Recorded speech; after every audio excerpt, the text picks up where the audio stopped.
ఈరోజు అబద్ధాల సర్కారు ఈరోజు ఏర్పడి 18 నెలలై ప్రజలకు ఇచ్చిన హామీలని దాటవేయడానికి కోసమే ఈరోజు మరి రేవంత్ రెడ్డి అవాకులు చవాకులు పేలుస్తూ మరి ప్రజలని తప్పుదో పట్టించడానికి కోసం చేస్తున్న ఈ యొక్క డ్రామా కిందనే మేము భావిస్తున్నాం.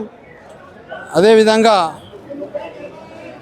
575146 అదేవిధంగా ఏదైతే అబద్ధాలు చెప్పి అధికారంలోకి వచ్చిన రేవంత్ రెడ్డి మరి ఈరోజు తప్పించుకు తిరుగుతూ మరి ఈరోజు ప్రెస్ క్లబ్కి టైం ఇచ్చారు.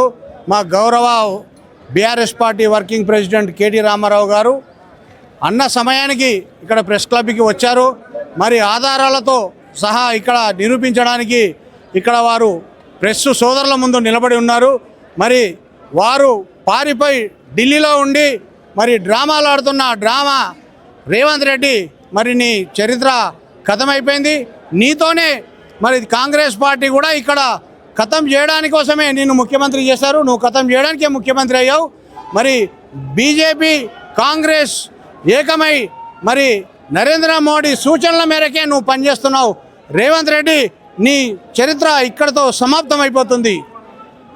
రేవంత్ రెడ్డి ముఖ్యమంత్రి 100 సీట్ల పైగా తెచ్చే బాధ్యత నాది అంటూ కూడా హామీ ఇచ్చారు మల్లికార్జున ఖర్గే. ఈరోజు చూస్తే మరి ఈరోజు 100 సీట్లు కాదు కదా, ఆ 2 సున్నాలు తీసేస్తే 1 సీటు గెలిస్తే కూడా మరి సంతోషిస్తాం. తెలంగాణలో కాంగ్రెస్ పార్టీ ఈ రోజుతో ఖతమైపోయింది. కాంగ్రెస్ పార్టీ 1 సీటు గెలిచే పరిస్థితిలో లేదు. ఇచ్చిన హామీలు 2 లక్షల రుణమాఫీ అబద్ధం, అది సగమే చేయలేదు. మరి రైతులకి ప్రతి సంవత్సరం 2 పంటలకి మరి గౌరవ ముఖ్యమంత్రి కేసీఆర్ గారు ఉన్నప్పుడు సమయానికి పైసలు వేశారు.